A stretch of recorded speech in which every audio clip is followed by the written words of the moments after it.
Trinity test had been executed in New Mexico, the people from Trinity had arrived in the Marianas, and they had with them at that particular time colored photographs of the Trinity explosion. So we got the gang together, and we showed them. We didn't use the word atomic bomb. We did not use that, but we said, okay, now this is the bomb. This is what will happen when we make our flight tomorrow and release it. This is what we're going to see. So with this preliminary indoctrination, we got into the airplane and took off.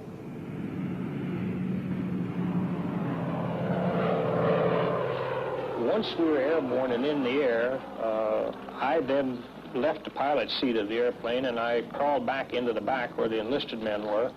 I got them all together back there and we poured some coffee out of the thermos jug, and I told them actually what we were doing and what we were carrying at that time. And the weather being clear at our primary, which was Hiroshima, there was no decision left. I mean, we were on the way to the primary. So that part of it was perfectly routine. As we came in from our initial point to the bomb release point, it was again routine. We were bothered not in the least by any kind of fighter opposition, no flak. We didn't see anything to cause us any concern, so that we were able to concentrate strictly on the bombing problem. The bomb was released.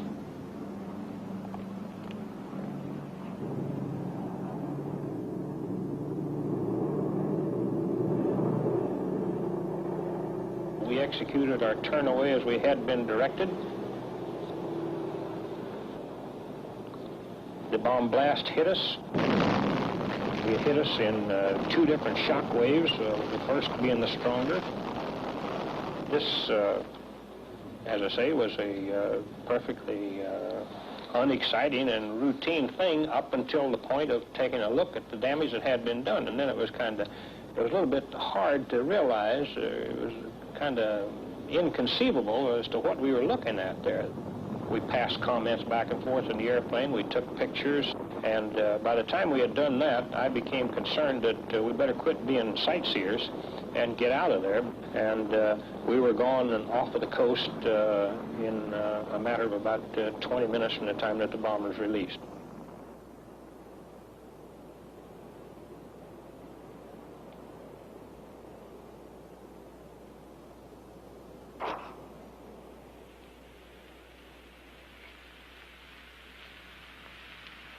We have spent more than $2 billion on the greatest scientific gamble in history, and we have won.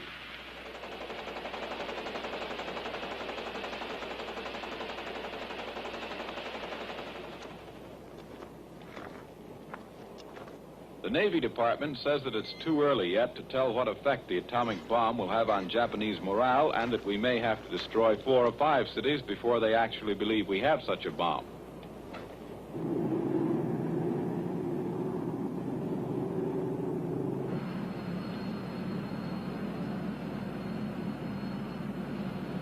Having found the atomic bomb, we have used it.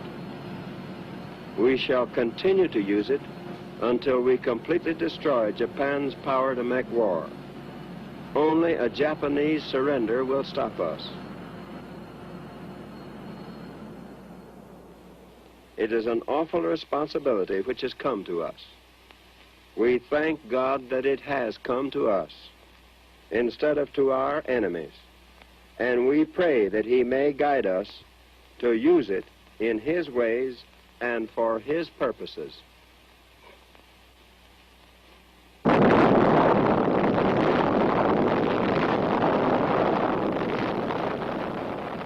Captain Behan, what was your most outstanding experience on this historic flight? I suppose it was when the clouds opened up over the target at Nagasaki. Target was there pretty as a picture. I made the run, let the bomb go. That was my greatest thrill.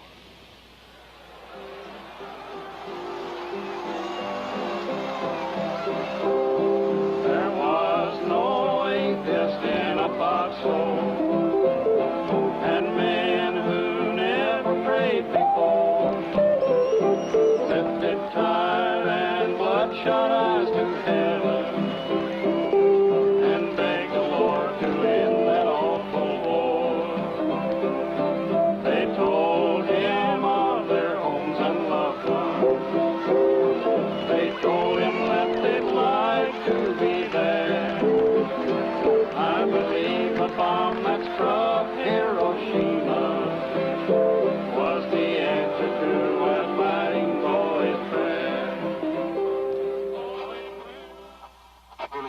Did you see that city where the first atomic bomb was dropped? Yes, Fred.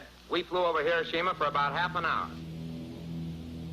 It was a shambles, huh? A shambles. It looked like Ebbets Field after a doubleheader with the Giants.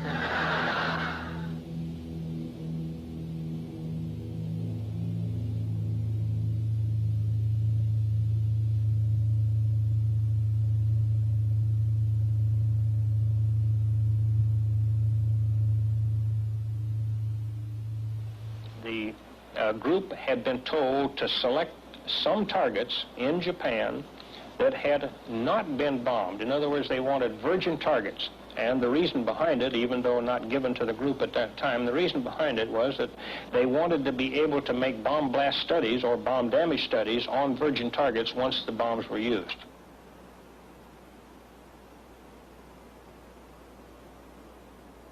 They were definitely military targets, there was no question about that.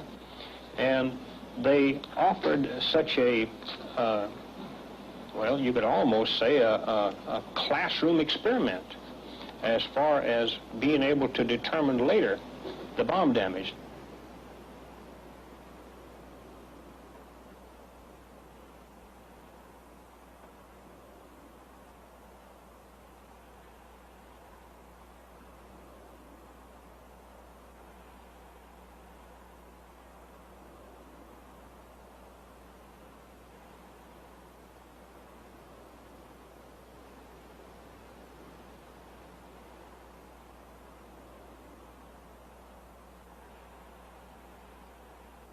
I have been subjected many times to criticism. I have been accused of being insane, being a drunkard, being everything that you can imagine a derelict to be as a result of a guilty conscience for doing this. And as I say, no one's ever come to my defense in that regard. I look at it this way, that my part in this thing may well have been something that later or now that the U.S. government might be looking at somewhat with a guilt complex. And the feeling could be that the less said about it by the United States government, the better.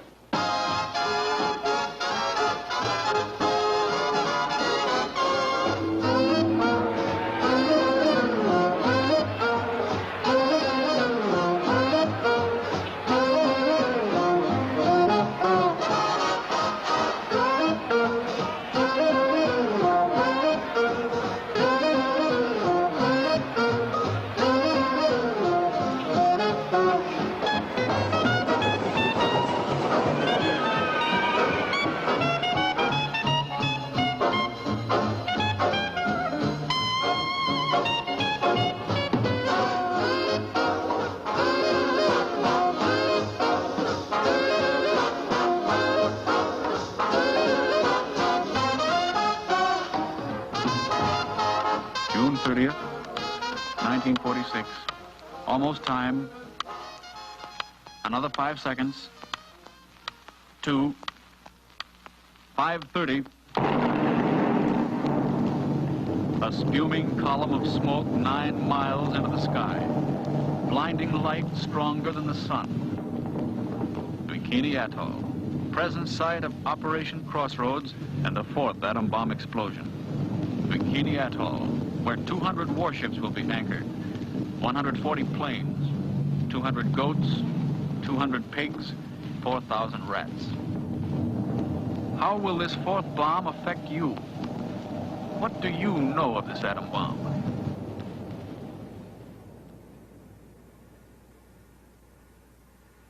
The bomb will not start a chain reaction in the water, converting it all to gas and letting all the ships on all the oceans drop down to the bottom.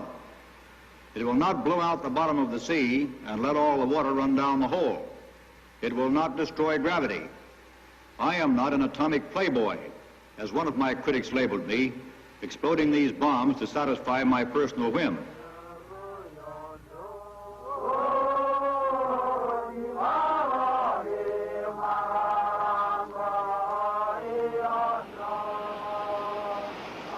And thus the natives expressed to the people of the United States their welcome, despite the fact that the atoll of Bikini may be utterly destroyed come July the 1st. But to the natives, in their simplicity and their pleasantness and their courtesy, they're more than willing to cooperate, although they don't understand the world of nuclear energy any more than we do, and though they have no way of understanding what the test is all about.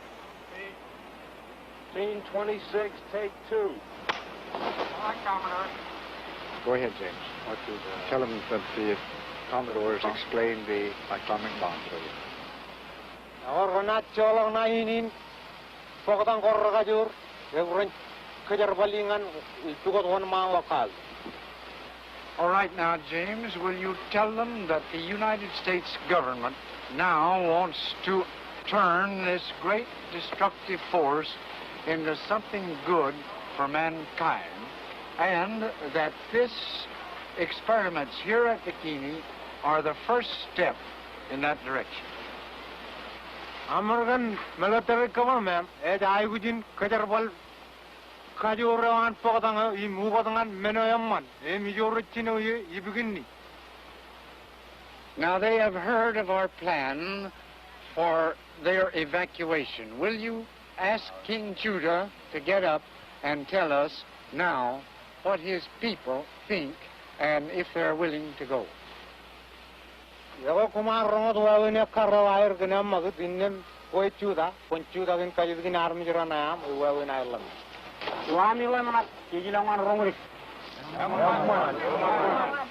Amman, Menodem Regilo Benani. Everything good, and they're willing to go, and everything is God's hand. Well, you tell them in King Judah that everything being in God's hands, it cannot be other than good. American officials discussed plans with the Bikini natives for the evacuation of the atoll. The islanders are a nomadic group and are well pleased that the Yanks are going to add a little variety to their lives. And here, by the way, you hear them singing their Marshallese version of You Are My Sunshine.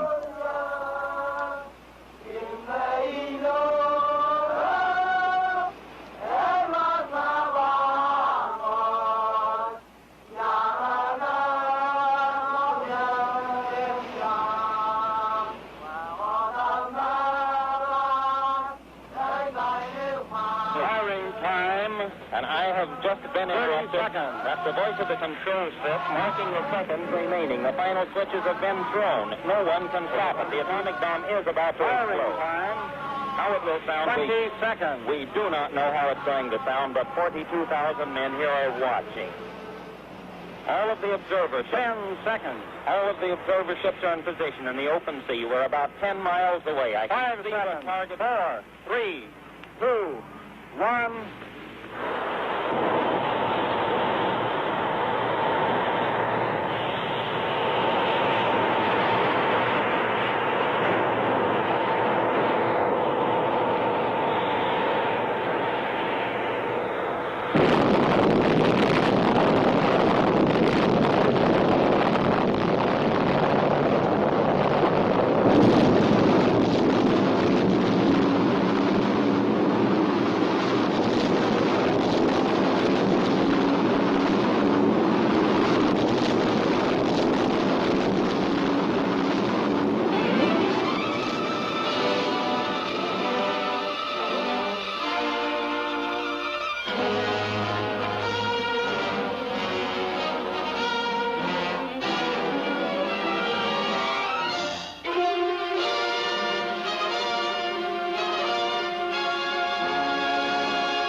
In the background was the growing struggle between two great powers to shape the post-war world. Soviet Russia was expansively stabbing westward, knifing into nations left empty by war. On orders from the Kremlin, Russia had launched one of history's most drastic political, moral, and economic wars, a Cold War. The United States was obliged to help Europe safeguard its traditional freedoms and the independence of its nations. Gone was the spirit of wartime unity that reached its peak on that historic afternoon in April 45 at the Elbe River in Germany. Here, two worlds actually met, but this coalition was to be torn asunder. Already an iron curtain had dropped around Poland, Hungary, Yugoslavia, Bulgaria. Ah, but this is Europe, you say. But let's see what can happen elsewhere in, say, the small town of Mosinee, Wisconsin. Peaceful, isn't it? But the red truncheon falls and the chief of police is hustled off to jail. Next, public utilities are seized by fifth colonists. Watch carefully what happens to an editor who operates under a free press. He goes to jail, too, and his newspaper is confiscated. Exit freedom of thought. Yes, this is life under the Soviet form of government. The little town of Mosinee made this experiment for 24 hours, a public service to all America. It can't happen here? Well, this is what it looks like if it should.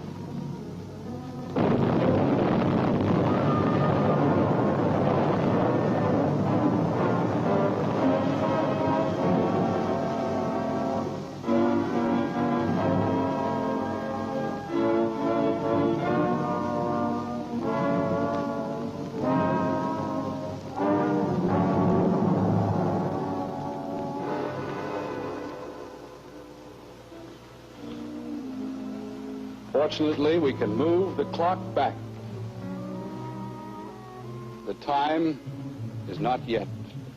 And let us pray that it never happens in our country.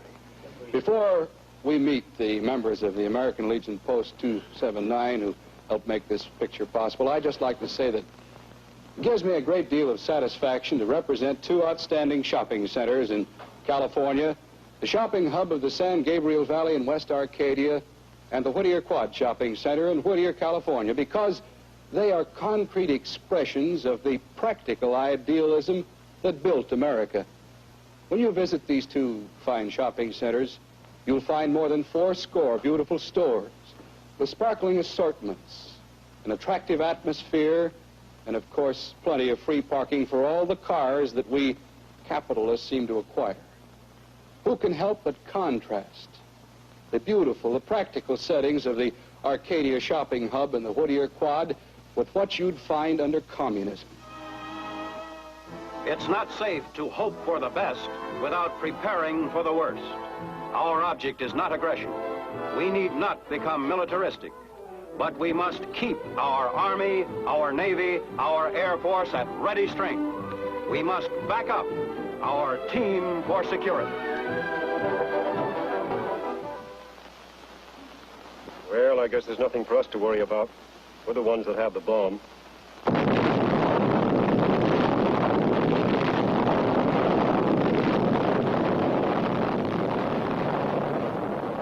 The atom bomb explodes again in the headlines of the world. In Washington, the chairman of the Joint Congressional Committee on Atomic Energy, Senator Brian McMahon, gives his reaction to Russia's possession of the bomb. This is no time for hysteria. This is no time for panic. This is a time for a calm reflection on the political and military implications of this transcendent event.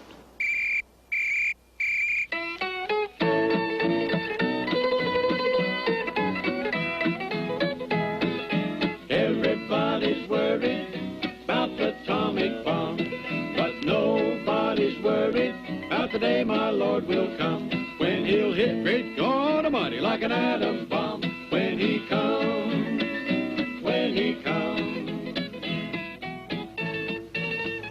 Well, the suit is made of this material. Inside this layer is a shredded lead, a resistance against atomic rays. Okay, Richard, on your way to the air raid shelter. Everybody's worried about the atomic bomb, but nobody's worried about the day my Lord will come. One immediate effect of the announcement of Russia's atom blast is to tighten security regulations at all atom installations. At Hanford, Washington, where $200 million is being spent, In the ever-expanding atomic government empire, the door is being locked, but tight. Ground guards are kept on their toes by constant target practice, and they have orders to shoot to kill at any suspicious stranger.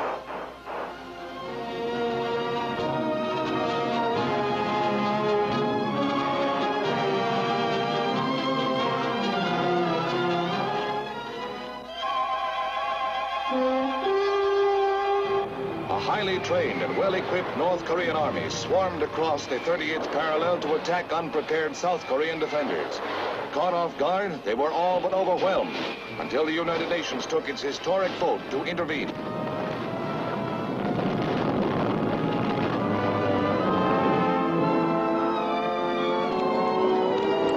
The end of the war seemed in sight as the Allies pushed north toward the North Korean capital of Pyongyang. Then it happened. The Chinese Red Armies, numbering hundreds of thousands, swarmed over the frontier against thinly held United Nations positions. Confronted by overwhelming numbers, UN armies were forced into inevitable retreat, while men wondered whether Red China would touch off World War III. Would the atom bomb be the answer to the Chinese hordes? President Truman said that it was under consideration.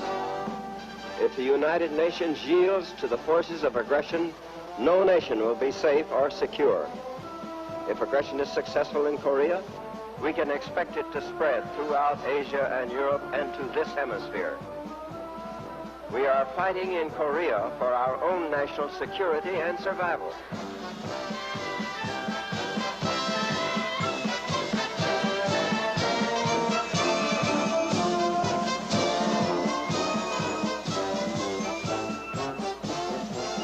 Time for the Longines Chronoscope.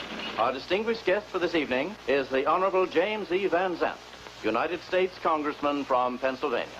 It's my opinion that we should fight the war to win in Korea, rather than try to settle it at the diplomatic table, which is impossible when you're dealing with Russia. Would you extend your will to win so far as to include the atomic bomb? Very definitely, Dr. Peterson. I've always been a firm believer that we should use the atomic bomb, not only on Korea, but north of the Yalu River in Manchuria. Does that mean that you believe that it could be effectively used as a weapon in the Korean theater? Yes, I think that there are several targets in northern Korea we could use. That is, we could destroy them with the atomic bomb. We could destroy them and contaminate them. And then, of course, there are targets in Manchuria that should be destroyed.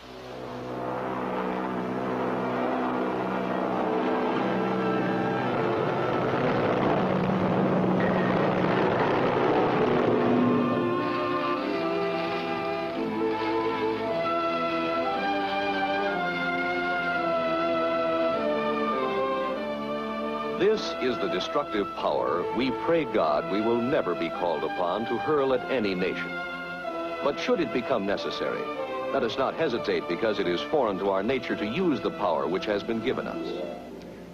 I propose the President of the United States advise the commander of the North Korean troops to withdraw his forces beyond the 38th parallel within 1 week, or use that week to evacuate civilians from a specified list of North Korean cities that will be subjected to atomic attack by the United States Air Force. There will soon be an end to this cold and wicked war when those hard-headed communists get what they're looking for. Only one thing that will stop them and their atrocious fun. If General MacArthur drops a atomic bomb, there'll be fire, dust, and metal flying all around, and the radioactivity will burn them to the ground. If there's any commies left, they'll be all on the run. If General MacArthur drops a atomic bomb. I ask you, the American citizen, to let your congressman know how you feel about this proposal. Well, I really don't know what to do. But you do feel the Korean situation affects us more than anything else? Yes, I feel that our boys, that we should get our boys home. They've been over there long enough, and there doesn't seem to be any end to this situation.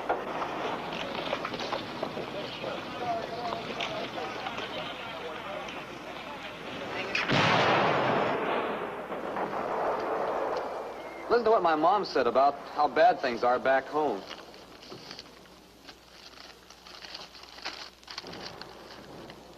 Everybody's hoarding.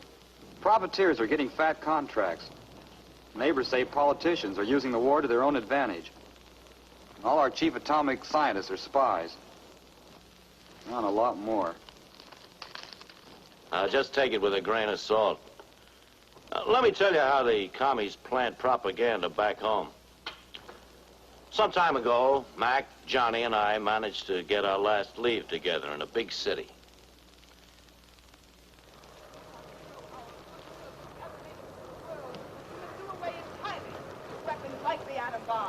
These poor boys will shed their innocent blood in a war that this country is provoking. Hey, get a load of that. Asiatic people all want the peaceful establishment of native regimes without the interference of United States troops. Communists don't want war. War would be world suicide. Only communist countries can guarantee you peace. Why don't you go live in a communist country then? You blow your top on a street corner there? You look pretty well off, sister, to be tearing down the country that gives you freedom of speech. We're living in a country that's the finest place on earth, but some folks don't appreciate this land that gave them birth. I hear that up in Washington they're having an awful fuss, 'cause communists and spies are making monkeys out of us. The question is, have you ever been a member of the Communist Party? You refuse to answer that question. Is that correct? I have told you that I will offer my beliefs, my affiliations, and everything else to the American public, and they will know where I stand, as they do from what I have written. Stand away from the stand. For Americanism for many years, and I shall stand away from the stand. Fight for the Bill of Rights, which I you will are trying to destroy. Stand away from the stand. The bureaus and departments have been busy night and day. They're figuring out just how we gave our secrets all away.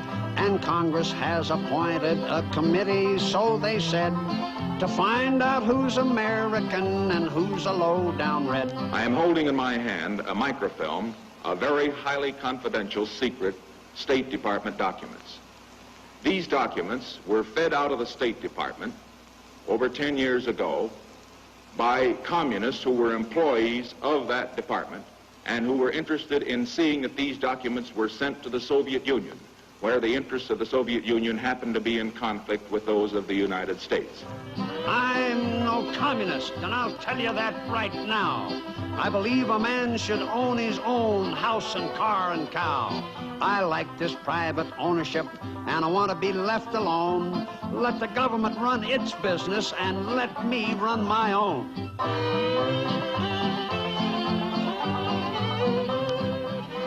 Our education is proceeding apace as to how Russia operates and how they got the atom bomb. Not by independent research, but from America, from traitors within our own ranks.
Here is a special broadcast on the scene of Sing Sing Prison, where the Rosenbergs have just been executed.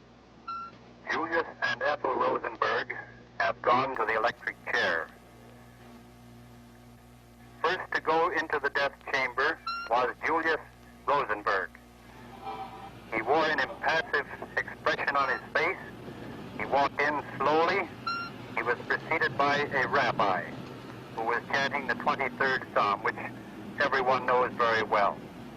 He proceeded immediately over to the chair. He didn't say a word to anyone, hardly glanced at anyone. He sat down in the chair, the straps were applied, and the first jolt of electricity was sent through his body at 8:04 tonight. She died a lot harder. When it appeared that she had received enough electricity to kill an ordinary person and had received the exact amount that had killed her husband, the doctors went over and pulled down the cheap prison dress, a little dark green printed job, and placed the I can't say it.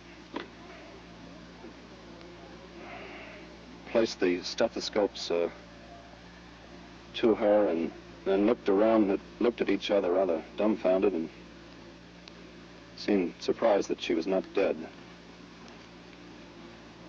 Believing she was dead, the attendants had taken off the ghastly strappings and electrodes and the black belts and so forth. And these had to be readjusted again,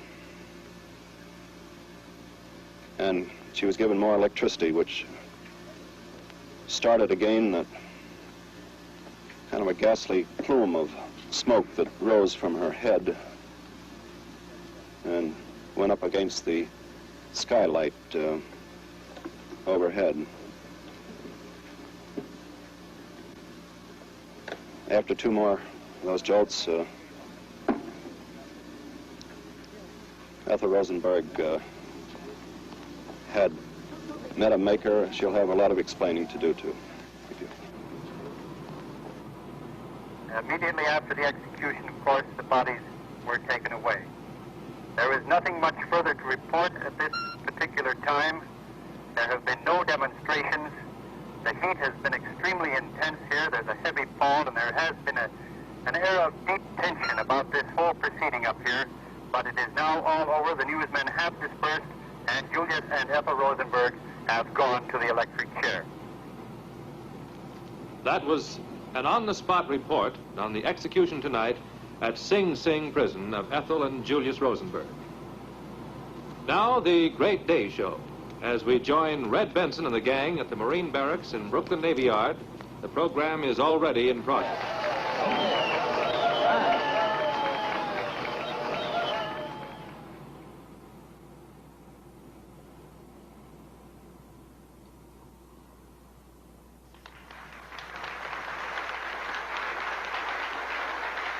The question before us is this: should the hydrogen bomb be built?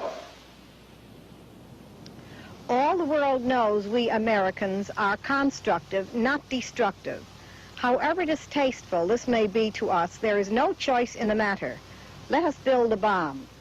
It is my decided opinion that the United States of America should immediately begin the construction of the H-bomb. I feel we must make the H-bomb.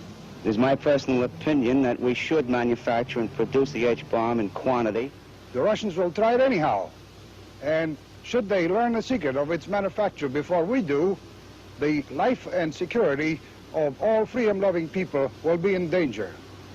I would like to add, however, that the United States of America should not necessarily use this bomb, but rather look upon it as a peaceful guardian and protector of the basic American doctrines of liberty and democracy against the obstacles of red fascism's materialistic and atheistic philosophy. If the communist bloc does attack, our radar sites and observers will sound the alert. Giant bombers will take to the air. Jet fighters will scream aloft. Fighters will account for some of the enemy, but some will get through to your home.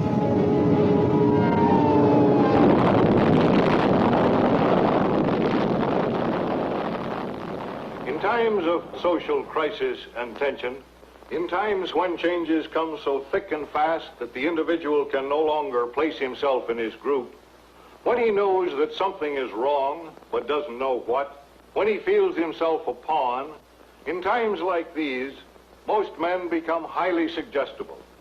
They listen eagerly for any voice which sounds authoritative. They listen eagerly for anyone who can tell them what is wrong and what to do to right it, who can diagnose their trouble and prescribe a cure. Eisenhower, man of the hour. Eisenhower, man of the hour.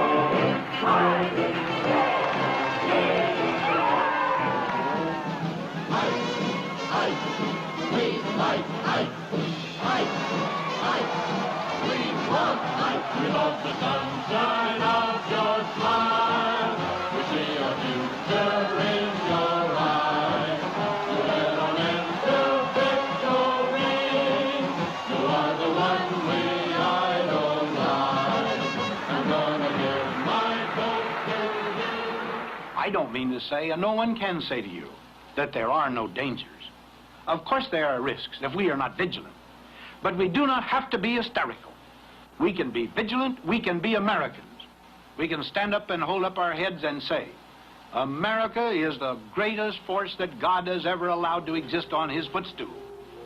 As such, it is up to us to lead this world to a peaceful and secure existence. And I assure you, we can do it.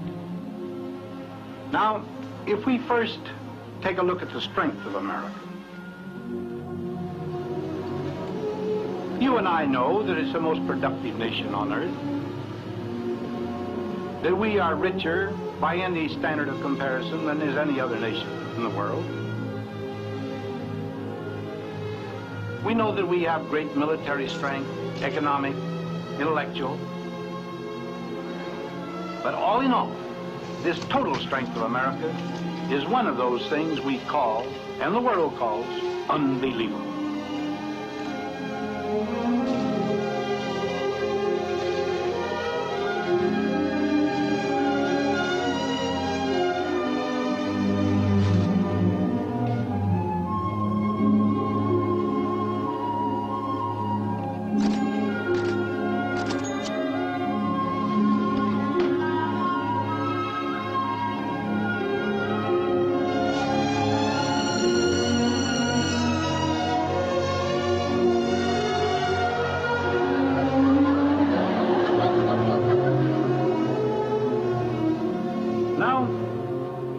Why then, with all this strength, should we be worrying at times about what the world is doing to us? Actually, we see threats coming from all angles, internal and external, and we wonder what's going to happen to us individually and as a nation. Now, perhaps I can illustrate some of the reasons for this concern of today. Now, only a year ago, the hydrogen bomb was exploded in the Pacific. Last month, another series of these was undertaken. Now this transfer of power, this increase of power, from the mere musket and the little cannon, all the way to the hydrogen bomb in a single lifetime, is indicative of the things that have happened to us. They rather indicate how far the advances of science have outraced our social consciousness.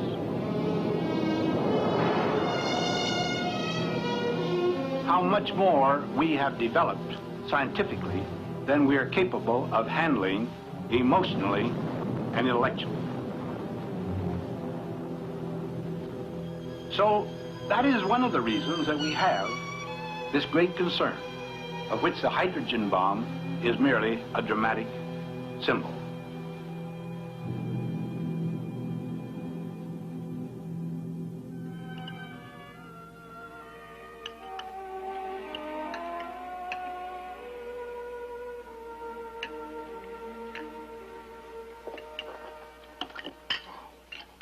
Dad, I'm finished. Okay. Me too.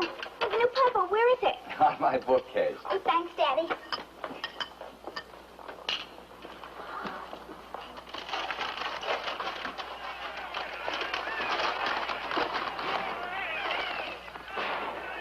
Kenny, let's have some news. It's about that time. Come on, Dad. You can watch that show some other time. Okay. Thanks. anyone of intelligence and information is hoping and praying that we won't have a third world war, because in this age of the atomic weapon, a third world war would be a catastrophe for all mankind. And then finally, and this is quite significant, about 60% of the American people revealed in a study which we made through the University of Michigan a year ago that they believed that the military could stop the atomic bombs from falling upon the United States. Well, I'm sorry to have to tell you that the military will tell you that as of today, they cannot stop a successful Russian attack. That can be corroborated rather dramatically, and we didn't plan it this way, Governor, but the floor manager has just handed me a bulletin saying that the Russians have just exploded a hydrogen bomb.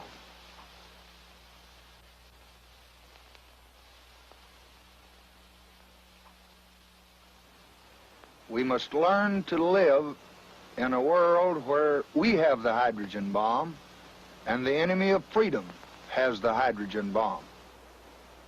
It can destroy any city. That means Fort Worth and Dallas, Houston, San Antonio, Amarillo, El Paso, yes, Johnson City. Every dollar I make goes for taxes and bills. Perhaps they've discovered the cure for my ills. Oh, hi-ho, the hydrogen falls. Bless it all. Oh, let it fall. Oh, hi-ho, the hydrogen falls. Oh, God, have mercy on me.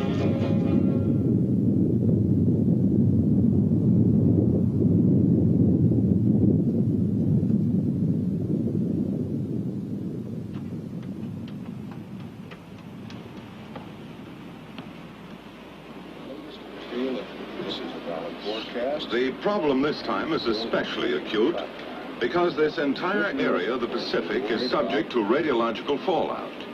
And this area is inhabited by some 20,000 people.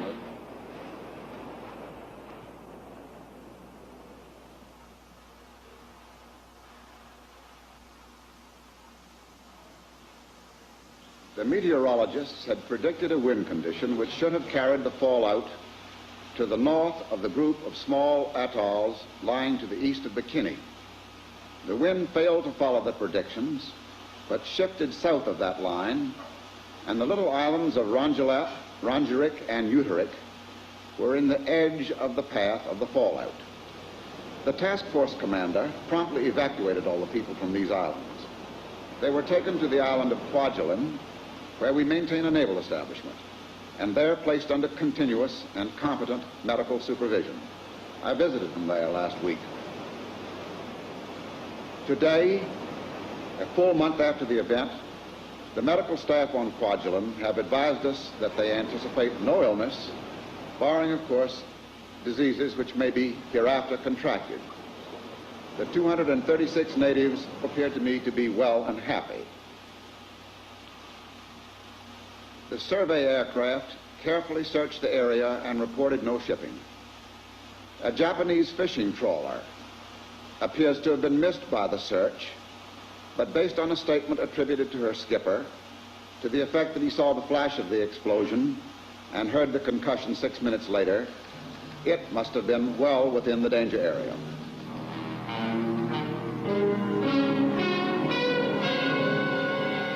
At the time of the explosion, the tuna ship had been sailing far outside the designated safe area of a 75-mile radius. 3 hours after the H-bomb had been detonated, a downpour of radioactive ash descended on the Fortunate Dragon and its crew of 23. None of them knew the nature of the deadly snow.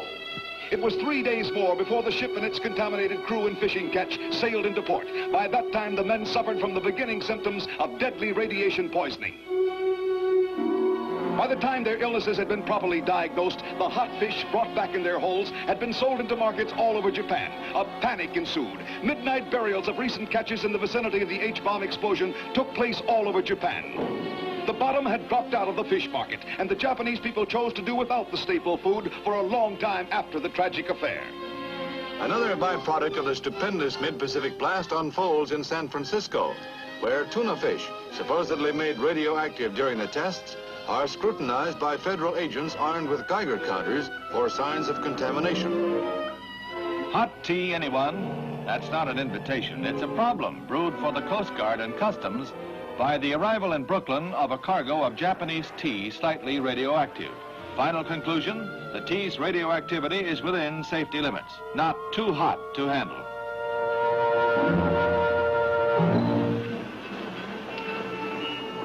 Warm. Yeah, June and January, that's what I say. If you ask me, I think it's because of those atom bombs. Yeah? Yeah, they've done some cockeyed things to the world. I think they've knocked us south of the equator.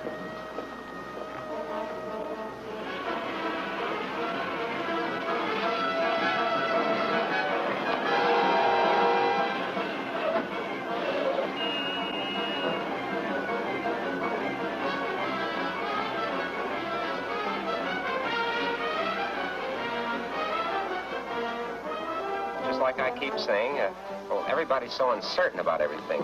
They don't seem to know what's going to happen. Bourbon. Straight. Well, as I was saying, I wouldn't worry nearly as much about the atom bomb if it were to kill you right out. What scares me is that awful gas that deforms you. Yeah. That would be bad. Yeah.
Corporal, could you give me your name and hometown address? My name is Corporal George Molan, and I'm from Elmhurst, Illinois. I'm Tech Sergeant George Portell from Dorchester, Massachusetts. Jerry Snyder from Cheyenne, Wyoming. Sergeant Weaver. And where are you from, Sergeant Weaver? Columbus, Georgia. Where are you from, Rogers? Portland, Oregon. Where are you from? New York City. Louisville, Kentucky. Liberal, Kansas. Jefferson City, Missouri. St. Paul, Minnesota. Fort Worth, Arizona. Kenny, Kansas. Leesburg, New Jersey. Gentlemen, I want to welcome you to Camp Desert Rock. This will be your last briefing before you go out to the forward area and take part in an atomic detonation. The tactical situation behind Troop Test Smoky is this. The mythical enemy, which has landed on the coast of California, has made a deep penetration close to supply, special weapons storage, and missile launching installations in the vicinity of Las Vegas and Hoover Dam. The tactical commander decided at this point to use an atomic weapon in his assault on the enemy. The mission of these men is to move as quickly as possible into the blasted area and exploit the breach in the enemy lines. You are here to participate in an atomic maneuver. This is not a haphazard maneuver. Careful planning for it started months back. Watched from a safe distance, this explosion is one of the most beautiful sights ever seen by man. You're probably saying, so it's beautiful. What makes it so dangerous? Basically, there are only three things to think about. Blast, heat, and radiation.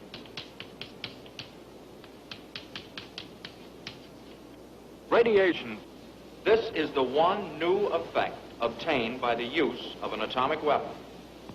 Truthfully, it's the least important of the three effects, as far as the soldier on the ground is concerned. You can't see radiation, feel it, smell it, or taste it. Film badges and dosimeters issued to you enable the radiological safety monitor in your unit to read the amount of your exposure. The radiation level may be high, but if you follow orders, you'll be moved out in time to avoid sickness. Finally, if you receive enough gamma radiation to cause sterility or severe sickness, you'll be killed by blast, flying debris, or heat anyway. Well, that's the story. Don't worry about yourselves. As far as the test is concerned, you'll be okay. Well, we knew now exactly where we'd be for the big show. All we had to do was wait. Now that it's so close, it makes you feel kind of restless. You wonder if everything's going to turn out all right. It filled your mind no matter what you were doing. What seems to be the trouble, soldier? You look a little bit worried. Well, I am, Chaplain. Just a little bit. Actually, there's no need to be worried, as the Army has taken all of the necessary precautions to see that we're perfectly safe here. Sir, have you ever been out on one of these shots before? Yes, I've had the opportunity to see a number of the atomic tests. I feel that as a chaplain, it is my responsibility to be with my men. What's it like, Chaplain? First of all, one sees a very, very bright light, followed by a shock wave, and then you hear the sound of the blast, and then it seems as though there's a minor earthquake. And then you look up and you see the fireball as it ascends up into the heaven. It's a wonderful sight to behold.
St. George, Utah, just a short way from the Nevada test site 140 miles to the west.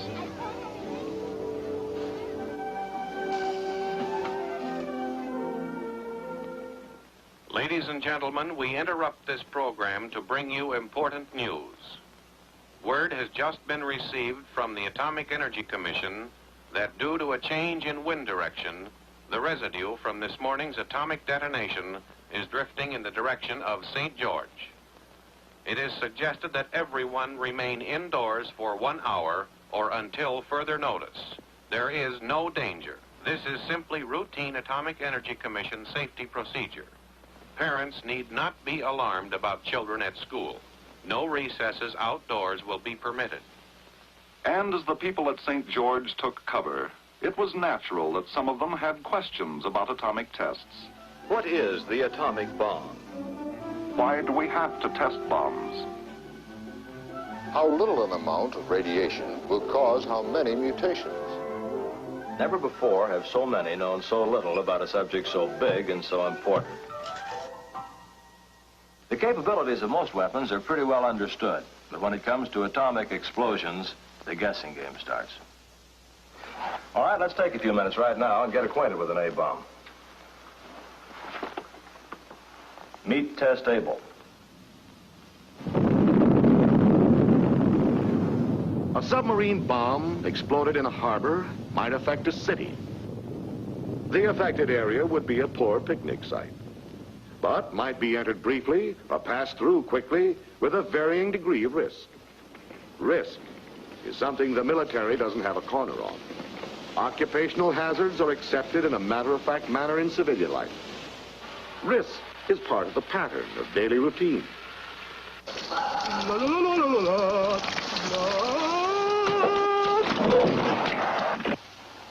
Some of the falsehoods circulated about radiation effects are trivial, but upsetting.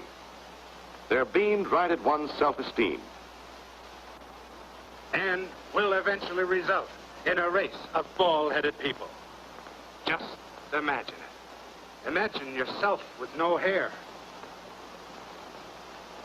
They'll call you old skinhead, old chrome dome. And that's not all radioactivity will do. It will... Enough exposure to radiation will cause loss of hair. The treatment, if you'd insist, would be symptomatic. A toupee. But the condition would only be temporary. Your hair would come back. Same color, same cowling. Which puts the finger squarely upon one of the major fallacies in the public attitude toward atomic weapons. It's the fallacy of devoting 85% of one's worrying capacity to an agent that constitutes only about 15% of an atomic bomb's destroying potential. And that's unsound. Doesn't fit. There are those few who loudly maintain that there is no actual threat to the free world at all, certainly none that can justify either nuclear testing or nuclear armament. The opposite viewpoint holds that the development of our nuclear power has been an absolutely necessary protection against communist hostility and nuclear threats. In this view, the fallout casualties, if any, will be seen as those of unidentified soldiers in the service of humanity. Unknown soldiers in a war which has not struck.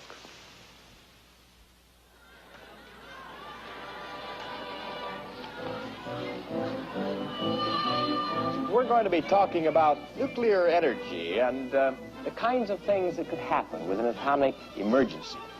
And we do this not to worry you, but or frighten you, but really, we've got to admit we live in an atomic age. There is an atomic bomb. So we have to be aware of this and know what to do in case an emergency happens.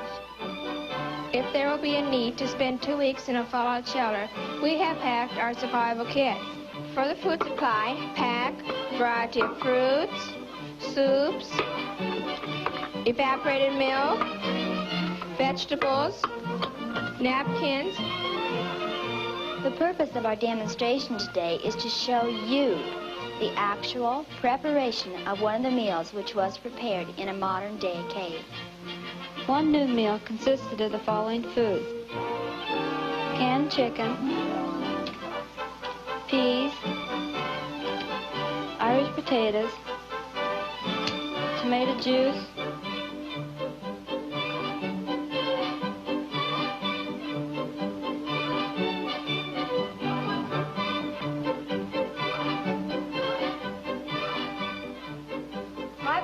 on the defenses against fallout. And if you're caught outside during a nuclear explosion, decontamination may be necessary. You may have to burn or bury all your clothes and food. and afterwards you should wash thoroughly. John, let me interrupt you here just a moment. I have some film here that I think will describe what might happen, and will describe a little about the atom. So, Joey, why don't you catch the lights and we'll try it, okay? Deedle-dum-dum, deedle-dum-dum. There was a turtle by the name of Bert, and Bert the turtle was very alert. When danger threatened him, he never got hurt. He knew just what to do. He ducked and covered, ducked and covered. Now, you and I don't have shells to crawl into like Bert the turtle, so we have to cover up in our own way. Paul and Patty know this. No matter where they go or what they do, they always try to remember what to do if the atom bomb explodes right then. It's a bomb. Duck and cover. Here's Tony going to his Cub Scout meeting. Tony knows the bomb can explode any time of the year, day or night. Duck and cover. Atta boy, Tony. That flash means act fast. Sundays, holidays, vacation time, we must be ready every day, all the time, to do the right thing if the atomic bomb explodes. Duck and cover. That's the first thing to do. Duck and cover. First, you duck. And then, you cover. You duck and cover tight. Duck and cover under the table. It's a bomb. Duck and cover. Duck and cover. Duck and cover. Duck and cover. Duck and cover. Duck and cover. Duck and cover yourself. Duck and cover. Duck and cover. Duck and cover. He did what we all must learn to do. You and you and you and you. You and you and you and you. You and you and you and you. You and you and you and you. Duck and cover. Remember what to do, friends. Now tell me right out loud. What are you supposed to do when you see the flash?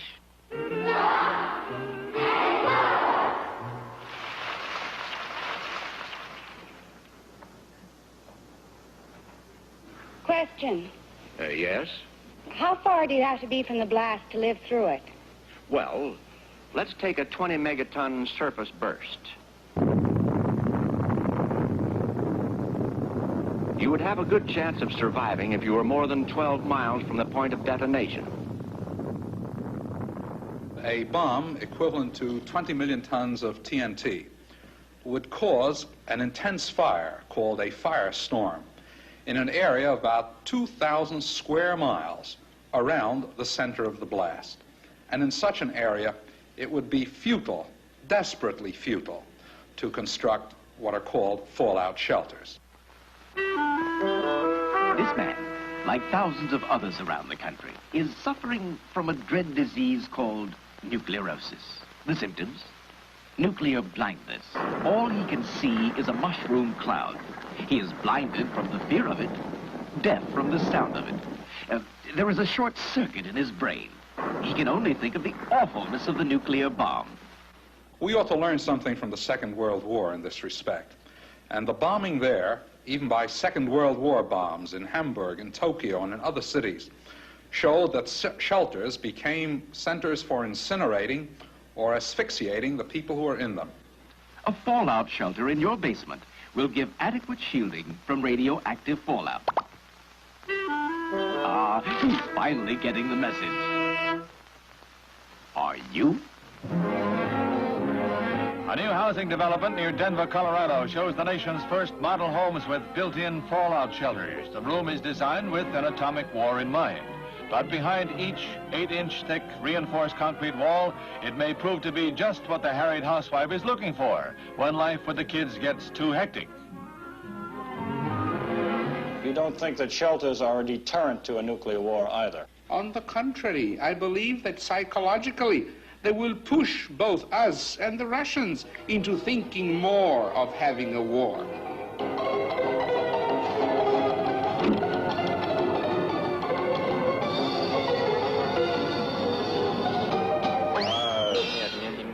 There are some instances where you may be ahead of us.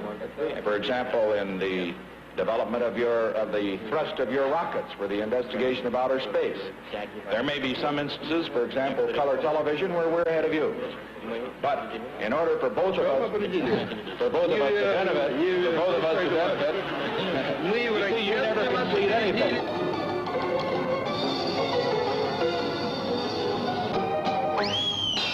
We wish you, it means success in that you show the actual possibilities of America.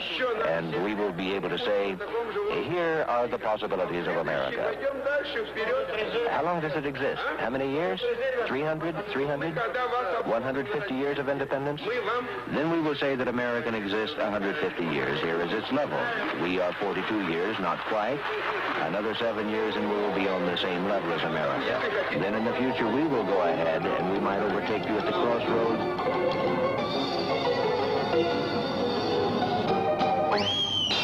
This increase in communication will teach us some things, and it will teach you some things too. Because after all, you don't know everything.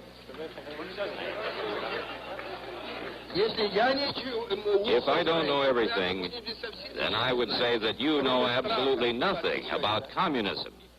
Nothing except fear of it.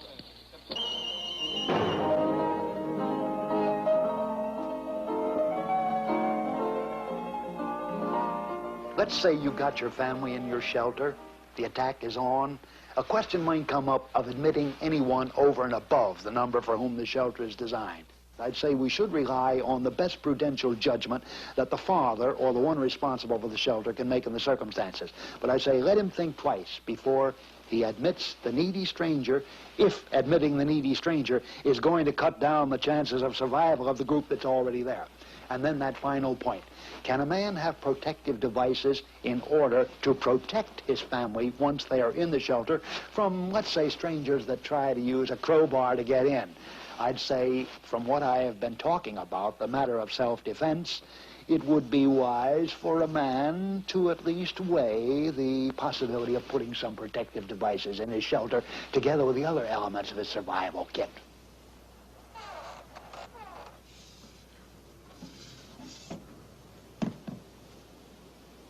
All right, you've been down there 8 to 10 days. You come out and you find that half or three-quarters of Los Angeles has been destroyed.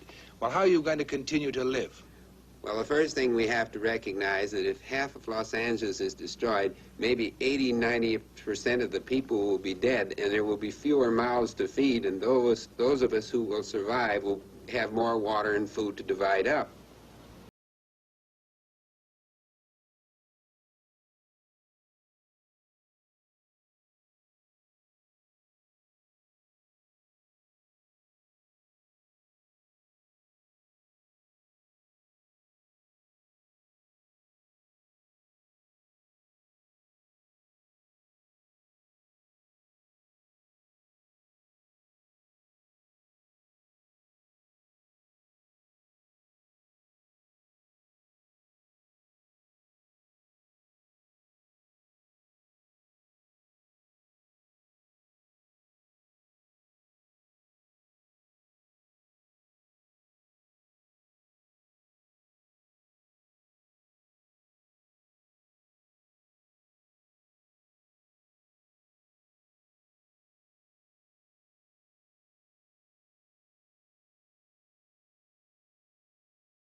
Macaroni, instant potatoes,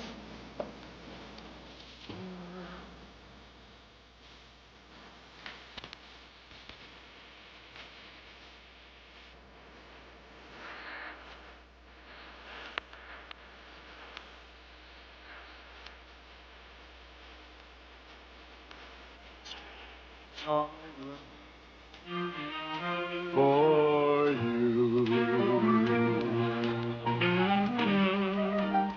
Our artillery and our tactical air force in the Pacific are now equipped at this moment with atomic explosives which can and will be used on military targets with precision and effectiveness. It's just...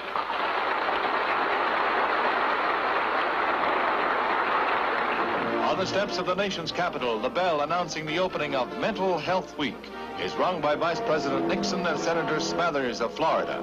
Characterizing mental health as the nation's #1 problem, the Vice President says that the ringing of the bell throughout the nation will be a reminder of suffering Americans.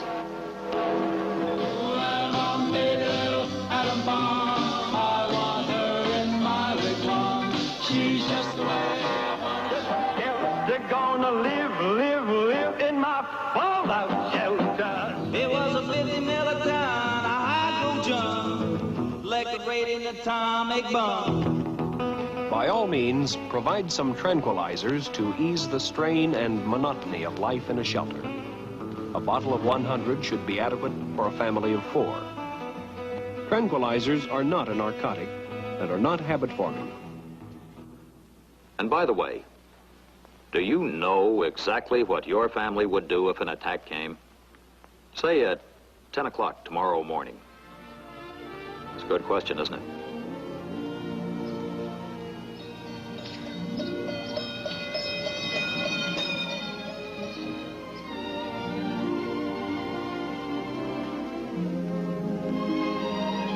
As they were meant to, dearest. George. I drink this toast to my bride-to-be. Darling.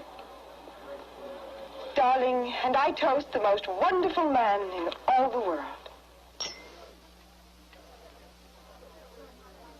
Why, Lucy, your eyes are filled with tears. My heart is filled with gladness. Oh, look, the orchestra's getting ready. Dance with me, George.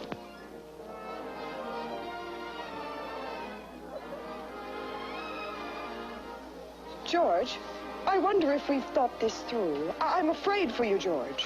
Oh, nonsense, my silly imp. Yes, George, afraid. My fiancé, Luther Marshall. We interrupt our normal program in the interest of security and civil defense measures as requested by the United States government. Attention, attention. This is an official civil defense warning. This is not a test. The United States is under nuclear attack. Take cover immediately in your area fallout shelter. Repeat, the United States is under nuclear attack.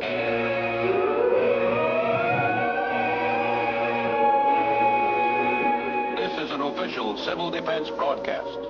Enemy aircraft are over Canada and headed this way. Normal broadcasting has been discontinued until after this emergency has...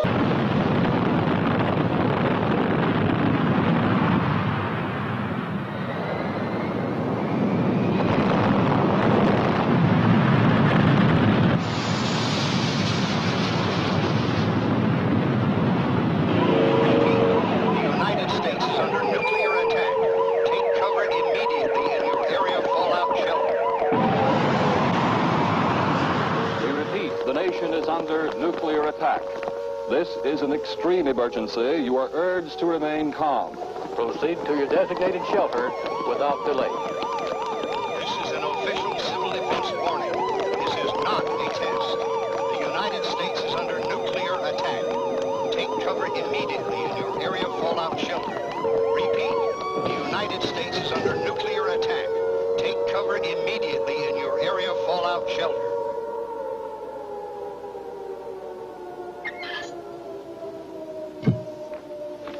Now, children, I want you to sit down here against the wall. That's it. Now, crouch tight up against it. Now listen, kids. If they're dropping an atomic bomb, it may go off any second now. Whatever happens, I'll give the signal when it's all right for us to get up. If there's an explosion, we'll wait about a minute after it's all over. Then we'll go upstairs and take a look around, see if it's all right for us to clean up.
Children, you better clear up the broken glass and all this debris.